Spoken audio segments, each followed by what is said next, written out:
कभी ऐसा महसूस होता है कि दिन तो खत्म हो गया, शरीर भी शायद सोफे पर है, लेकिन दिमाग है कि बस दौड़े जा रहा है। हाँ बिल्कुल, वही पुरानी बातें, चिंताएं। लगता है जैसे कोई अदृश्य बोझ लेकर चल रहे हो। बस दिन कट रहा है, जी नहीं रहे, वो वाली फीलिंग। हाँ, ये बहुत आम है। शरीर भले ही रुक जाए, पर मन का इंजन वो चालू रहता है, खासकर एक मुश्किल तनाव भरे दिन के बाद। बिल्कुल, इसीलिए आज हम इसी पर थोड़ी गहराई से बात कर रहे हैं, कैसे उस थके हुए दिन के बाद अपनी, आप कह सकते हैं, मानसिक और भावनात्मक ऊर्जा को वापस पटरी पर लाए। हाँ, और इसके लिए हम एक स्रोत, the life reset post stress energy renewal, उसकी मदद ले रहे हैं। देखते हैं उसमें क्या नुस्खे हैं। और कोशिश यही रहेगी कि इस स्रोत से कुछ ऐसी प्रैक्टिकल तकनीकें निकालें जो सुनने वाले इस्तेमाल कर सकें, वाकई काम आए। हाँ, ताकि वो खोई हुई सी एनर्जी वापस महसूस हो। बिल्कुल। तो शुरू कहाँ से करें? स्रोत में एक बड़ी मजेदार बात कही है कि तनाव ना हमारी एनर्जी चुपके चुपके खाता रहता है। जैसे फोन में बैकग्राउंड एप्स चलते रहते हैं। हाँ बिल्कुल, वही बैटरी डाउन करते रहते हैं और पता भी नहीं चलता। हमारा दिमाग हर वक्त कुछ ना कुछ प्रोसेस करता रहता है। सही कहा। तो ऐसे में पहला कदम क्या होना चाहिए? मतलब स्रोत क्या कहता है? देखिए, स्रोत यहाँ पर सबसे पहले और सबसे ज्यादा जोर देता है जागरूकता पर, अवेयरनेस। हाँ, ये पहचानना कि आखिर कौन से विचार हैं, कौन सी यादें हैं या कौन सी भावनाएं हैं जो इस एनर्जी को निचोड़ रही हैं। ये पता लगाना ही दरअसल ठीक होने की तरफ पहला कदम है।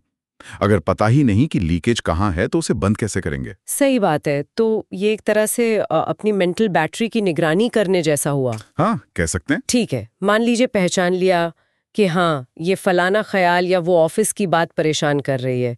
फिर स्रोत कोई फौरी उपाय बताता है? बिल्कुल बिल्कुल। पहला प्रैक्टिकल कदम जो स्रोत सुझाता है वो है डिस्कनेक्ट होना।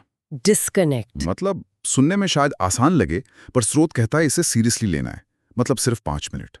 5 मिनट के लिए पूरी तरह से ठहराओ। सिर्फ 5 मिनट? हाँ, कोई स्क्रीन नहीं, कोई शोर नहीं, बस खामोशी और साथ में गहरी सांसें लेना और ये कल्पना करना कि तनाव सांस के साथ बाहर जा रहा है। लेकिन क्या सिर्फ 5 मिनट की खामोशी से वाकई कुछ होता है? ये काम कैसे करता है? यहाँ ना स्रोत एक दिलचस्प बात कहता है। ये सिर्फ शांत होना नहीं है, ये अपने सिस्टम को एक साफ सिग्नल भेजना है कि ओके, अब रिचार्ज मोड ऑन है। अच्छा? हाँ, जैसे हम किसी मशीन को रीबूट करते हैं ना। हाँ, बस वैसे ही वो छोटा सा ठहराव भी अंदर की मशीनरी को रीसेट करने का सिग्नल दे सकता है, भागदौड़ के बीच एक जरूरी पॉज बटन की तरह। ये दिलचस्प है, वो एक पॉज बटन वाली बात। अच्छा, स्रोत में पानी के इस्तेमाल का भी जिक्र है, वाटर थेरेपी जैसा कुछ। हाँ बिल्कुल, लेकिन एक खास तरीके से। वो इसे कहते हैं सचेत स्नान या माइंडफुल शावर। सचेत स्नान? हाँ, मतलब नहाते वक्त सिर्फ शरीर साफ नहीं हो रहा, आप एक्टिवली ये महसूस करें कि पानी जो है वो दिन भर के तनाव को, सारी नेगेटिविटी को अपने साथ बहाकर ले जा रहा है। ओह, ये एक तरह का आप कह लें मानसिक रिचुअल है। पानी की जो शुद्ध करने की शक्ति है ना, उसका मनोवैज्ञानिक इस्तेमाल। एक मानसिक रिचुअल, ये एक अलग नजरिया है नहाने को देखने का। अच्छा लगा। और इसके आगे? स्रोत भावनाओं को बाहर निकालने की भी बात करता है। ये थोड़ा मुश्किल नहीं लगता? हाँ, मुश्किल लग सकता है, लेकिन स्रोत इसे बहुत बहुत जरूरी मानता है। वो इसे इमोशनल रिलीज कहते हैं। Emotional release? हाँ। और तरीके कई हो सकते हैं। अगर रोना आ रहा है तो रो लेना, अपनी भावनाओं को कहीं लिख डालना, जर्नलिंग जैसे कहते हैं, या फिर बस अपने फोन पर वॉइस नोट में अपना मन हल्का कर लेना। किसी को सुनाना जरूरी नहीं। अच्छा। मुद्दा यह है कि भावनाओं को अंदर दबाए रखने की बजाय उन्हें किसी तरह बाहर निकालने का रास्ता देना, बिना किसी जजमेंट के। लेकिन इस तरह भावनाएं बाहर निकालने से एनर्जी वापस कैसे आएगी? इसमें तो शायद और थकान हो जाए। नहीं, देखिए, स्रोत का तर्क यह है कि अक्सर हमारी एनर्जी इन्हीं दबी हुई भावनाओं में अटक जाती है।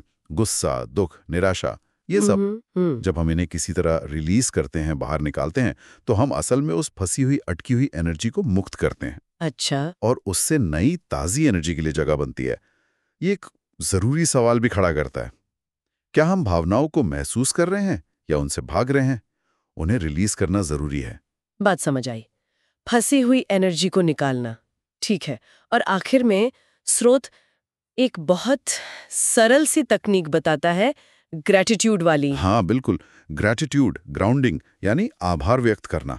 ये कैसे करते हैं? बहुत आसान। सोने से पहले बस 3 ऐसी चीजें लिखना या सिर्फ सोच लेना जिनके लिए आप शुक्रगुजार हैं। 3 चीजें। हाँ।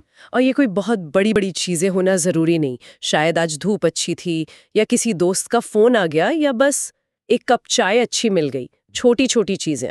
इसका क्या असर होता है, मतलब सिर्फ सोचने भर से? श्रोत्सी से एक एनर्जी क्लेंजर कहता है, एक तरह का ऊर्जा शोधक। Energy cleanser? वाह। हाँ, जब हम एक मुश्किल दिन के बावजूद उन चीजों पर ध्यान देते हैं जो अच्छी हैं, जिनके लिए हम शुक्रगुजार हो सकते हैं, तो हमारा पूरा नजरिया वो बदल जाता है। ये हमें याद दिलाता है कि सब कुछ बुरा नहीं है, हम ठीक हैं। ये उस नेगेटिव सोच के चक्कर को तोड़ता है और मन को शांत करने में मदद करता है। तो कुल मिलाकर ये जो एनर्जी रीसेट करने की बात है, ये कोई जादू नहीं है? नहीं, बिल्कुल नहीं। बल्कि एक सचेत कोशिश है। इसमें पहले ये जानना शामिल है कि गड़बड़ कहाँ है। हाँ, वो जागरूकता वाली बात। और फिर कुछ सरल लेकिन जानबूझकर किए गए कदम उठाना, डिस्कनेक्ट करना, वो सचेत स्नान, इमोशनल रिलीज और आभार। बिल्कुल, ये अपने मन की बागडोर एक तरह से वापस अपने हाथ में लेने जैसा है। एकदम सही कहा। और स्रोत का अंतिम संदेश भी यही है कि हमारी अंदरूनी शांति वो बाहरी हालात पर उतनी निर्भर नहीं है जितना हम कभी कभी सोच लेते हैं। हमारे अंदर एक शांत शक्ति का कोना, एक साइलेंट पावर जोन हमेशा मौजूद होता है। बस हमें उससे दोबारा जुड़ना सीखना है। दोबारा जुड़ना? हाँ। और जब हम ये सीख जाते हैं तो हम सिर्फ हालात पर रिएक्ट नहीं करते, बल्कि वाकई जीना शुरू करते हैं। और जाते जाते स्रोत से ही प्रेरित एक सवाल शायद हम अपने सुनने वालों के लिए छोड़ सकते हैं सोचने को। हाँ, सर, कि ये जो तरीके हमने डिस्कस किए, इनके अलावा हर कोई अपने लिए ऐसा कौन सा निजी संकेत या छोटा सा इशारा तय कर सकता है जो भागदौड़ भरे दिन में उन्हें याद दिलाए कि रुको, अब थोड़ा रीसेट का टाइम है? बहुत अच्छा सवाल है। एक पर्सनल रिमाइंडर सोचने लायक बात है।